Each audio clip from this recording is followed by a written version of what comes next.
Hale, it is Mojo Monday, sir. Your microphone went out for a second. It is Did it? Mojo Oh, my Monday. bad. All right. Well, it is Mojo Monday and it's a Monday, so we're just going to roll. We're rolling. I love this. So, our topic today is your good, so what?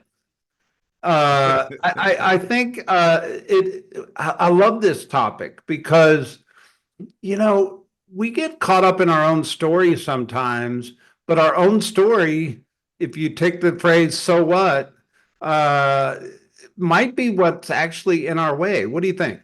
Well, we're hoping there's a little rub in this, because Yeah. even in our conversations, we're like, yeah, we're doing pretty good, and relative to what, and then we're like, Yeah. okay, so what? A better question might be, what does better look like? And ultimately, what does best look like? And making sure that, the paradigm or the lens that you're looking at life and your potential is in clear focus. Yeah. I mean, better or best is a moving target. Yeah. So you may have been the best 10 years ago, but today you may think you're still riding on the success you've had over the last few years, but it's not really the best anymore. But you're living in good. Yeah, we've all got friends that live in their high school best, Hey, I back got a when high I school was reunion coming up. quarterback of the team and we were on this and did that. And you're like, man, that highlight reel is starting to fade. It's no longer even in color. Yeah, So what's your future highlight reel look like? And how much better could it possibly be? That's the challenge today. absolutely. And, we can't talk about the word good without kind of leading in a little bit to good is the enemy of great, right? And Mhm. that phrase it comes out of the book From Good to Great, obviously. And, the reality is sometimes the story is what I started with, or just the paradigm of being good can get in the way of us being great. And why is that? I think sometimes it's the low hanging fruit, it's complacency, it's the noise. Like there's a lot of noise out there, and you might be, maybe you're focused. So there's two aspects to good. One is just the holistic good. Like, you hear this all the time. So how are you doing? Oh, I'm good. Yeah. Well, Fine. are you Yeah. really good? Like, and can you unpack that and get really specific? The answer is probably not. So there's the holistic good. And then there's the specific good around certain really important areas of life, whether it's work and income, or maybe it's relationships or, some special travel and making, your inner circle, your sacred closest people feel special.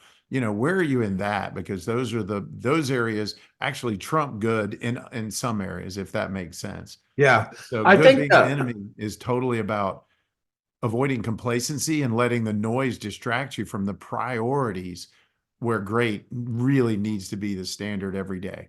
yep. When you're good, there's not a lot of pain associated with good. Ooh, If you fell off of good, you would feel pain, and pain is a powerful motivator to make change. But when you're good, there's not a lot of pain, and therefore that motivation is not always so prevalent to go to great, right? And yeah. you could throw that word you said, complacency, in there. Complacency just means you're fine, you're good. There's no pain, you're not struggling, you're not there's no challenge before you. You're just good. Yeah. Where pain tends to drive us to go make a change, good just doesn't have a lot of pain attached to it. No, it doesn't. But pain also, in the flip side of that same coin, is pain is also a reason we don't stress or challenge our ecosystem or potential. Yeah. Often, we've dropped it into third gear. We're going fast enough, and everything's going the way it's going. And that's a dangerous place because what I've also discovered is that, you know, you, your paradigm of winning, if the rest of the world is winning at a higher rate of speed or inflation or the job or the market or circumstances, show up, you may have to double down to win, and good won't be good on the horizon if you're not careful. At some point, the world Oh, runs past you because their version of good is just simply better than yours. yeah. I mean, you can't sit in good at the same paradigm or the same pace, if you will, for any length of time because eventually you will slide and Yeah. then pain shows up. but it's the people that do the slow incline over time, and Yeah. they're just good, right? Instead of doing a steep incline and going to great, they're just living in good. And we keep throwing this word paradigm, so I think we should unpack that for a minute. Like, to me, the word paradigm is kind of the assessment of what you see, right? Yeah. Your visual or your thinking around where you are. Would you add any context to that? I think that's pretty accurate. It's the optics Yeah. of your worldview. It's how you see things. It's your perspective around not only what is, but what could be. And so there's two aspects. Again, there's the what is, which is how you feel when inside your bubble. And then the paradigm shift might be realizing that your bubble is a really small version of the bigger bubble. And the bigger bubble is where the better you should move towards and where it needs to live. Yeah. And we were talking offline, and you got a fun story where your paradigm actually changed. Why don't you tell that story real quick? Well, it was just this week, so it's fresh. Yeah. I've most people know and who follow me at all on Facebook. I like to fish. Never thought it would be something I would do. I've always, and this goes back to your paradigm. I Yeah. classified myself as ADD, high action. I'm not good at relaxing. I don't like to sit still. I'm always in motion. And what I've learned is that fishing has taught me a whole new level of connectivity to myself, to nature, and there's just the activity in itself helps ground me, and it's almost like therapy meets yoga meets breathing, exercises. Like, it's just holistically good for my soul. And I decided to go buy a kayak to fish because I own enough boats already, and it seemed inexpensive and easy and portable. And I'll pedal around. I live on the lake in Lake Lanier, part time, and I'll paddle around and fish. And I've been catching one, two, and three fish in an outing in 2 or 3 hours, and under the guise of it, I'm exercising. At least that's what I want my wife to hear. Hey, I'm going to go exercise. Yeah. Meanwhile, I fish for 3 or 4 hours. It's almost working. And I'll catch a fish, two or three, and I'll be like, look at me go. Like, this is awesome. And it is awesome. But that's my bubble. That's my immediate view. That's my windshield of the moment. And somewhere on YouTube, someone either tagged me or connected me to a Facebook page where a guy's posting, hey, I'm a guide on the lake and I love to take people out and, education forward. And I thought, well, maybe I should open up my lens and see what don't I know? Because the scariest reality to me, Brett, is when you don't know what you don't know. That's Yeah. unconscious incompetence.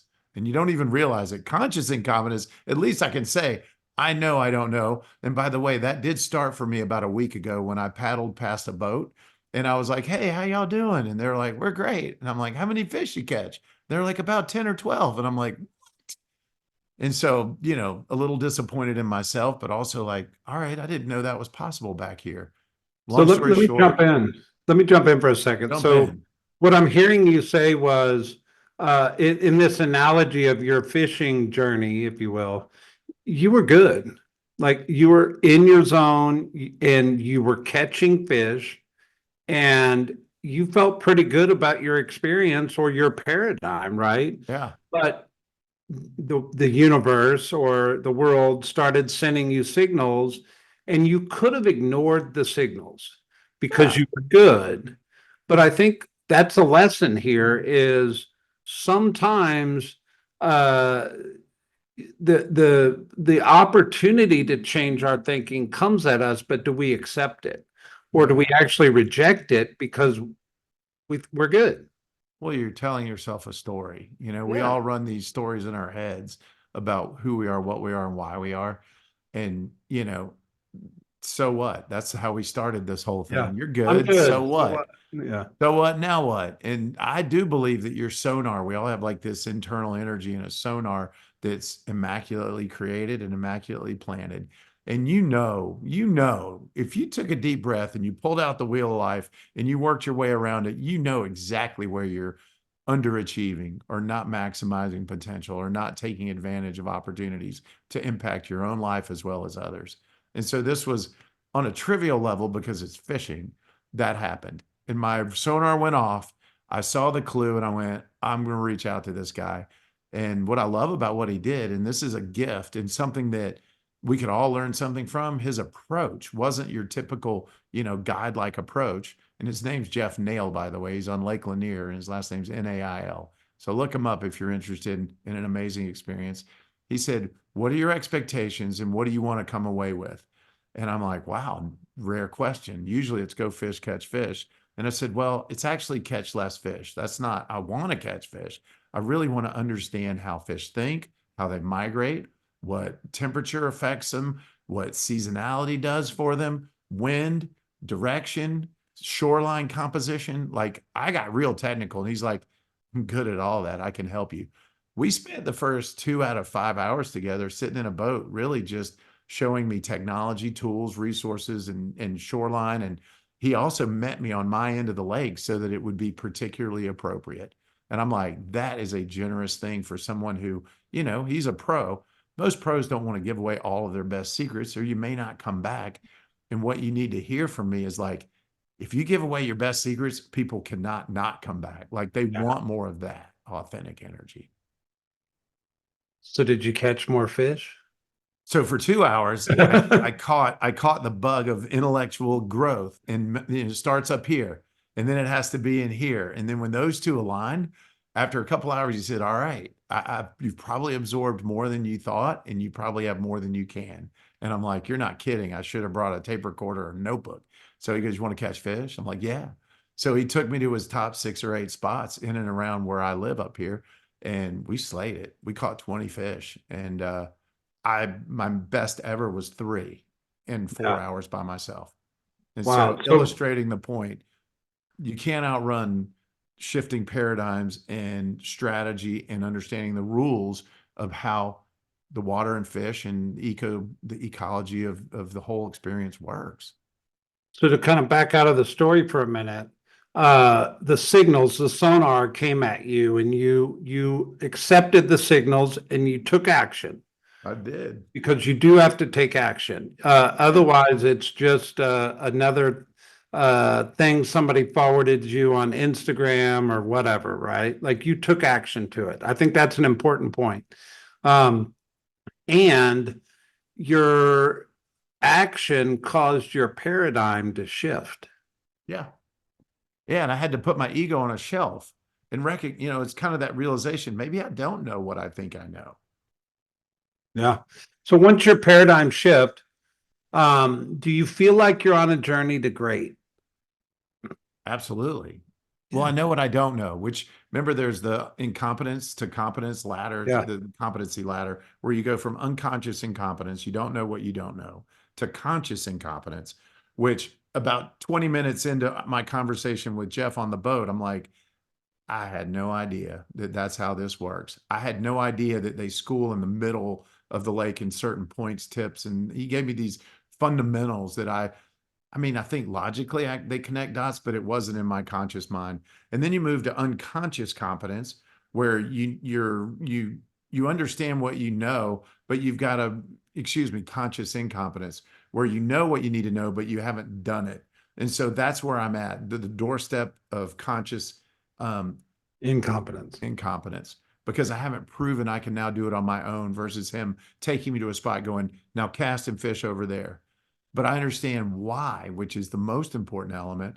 And then at some point you do it enough, you're consciously competent, which is, the whole, subconsciously shooting free throws when you're, Kobe Bryant.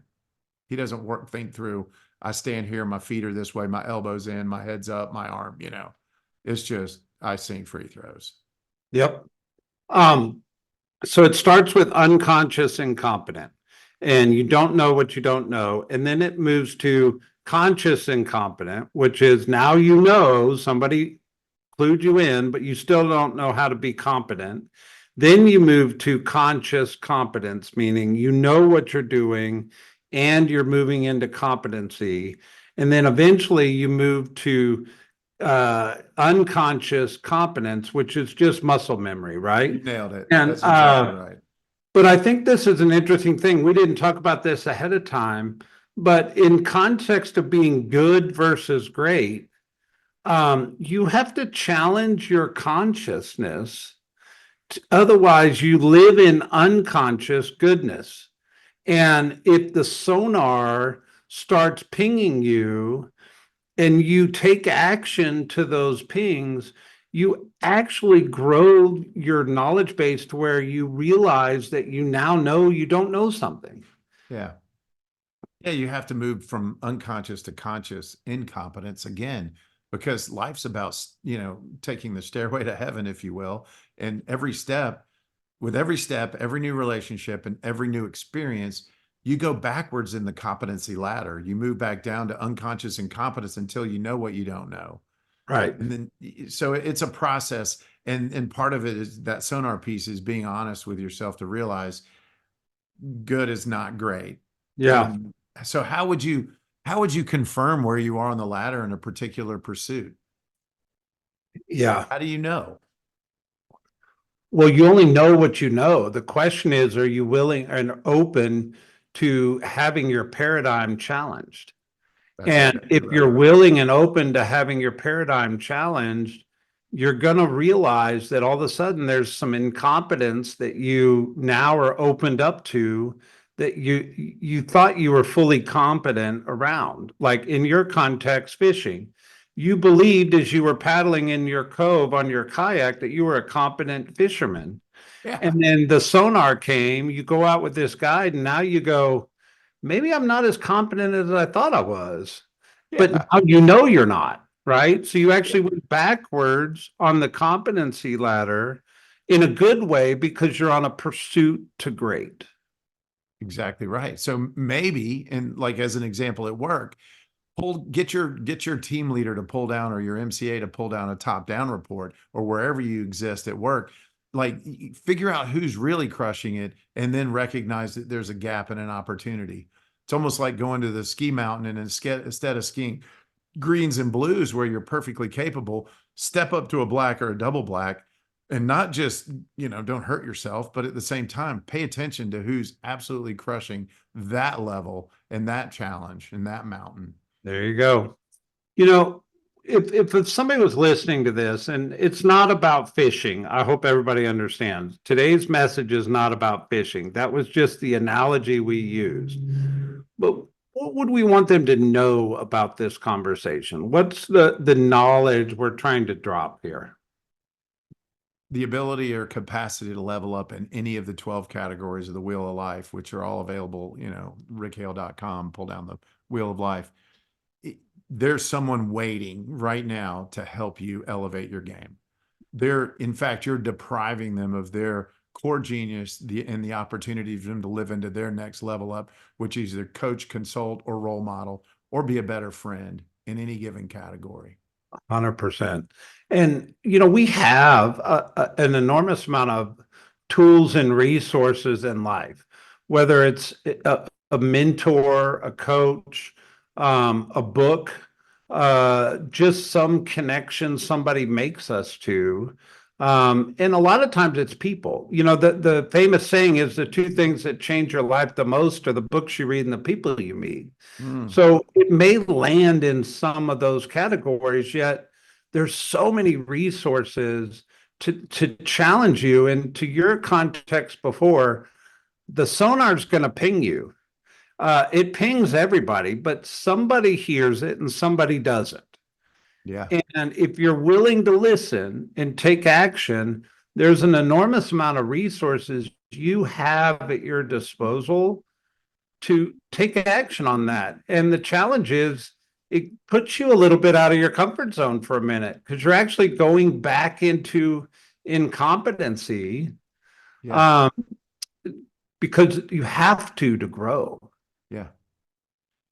right? Absolutely. So the number one thing I heard you say is it's people or experiences, and often those Yeah. are co-aligned. So who do you need in your tribe, or what tribe do you need to visit? What mastermind, what class, what experience could you participate in, if for no other reason than to validate exactly where you are and where you want to be, so that you can discern the difference, so that you can, once you define the gap, now you can apply a prescriptive strategy to try to elevate yourself and, overcome that gap and improve life. And again, to level up, that's the secret to a life well lived. Do it often enough, it's small steps incrementally taken.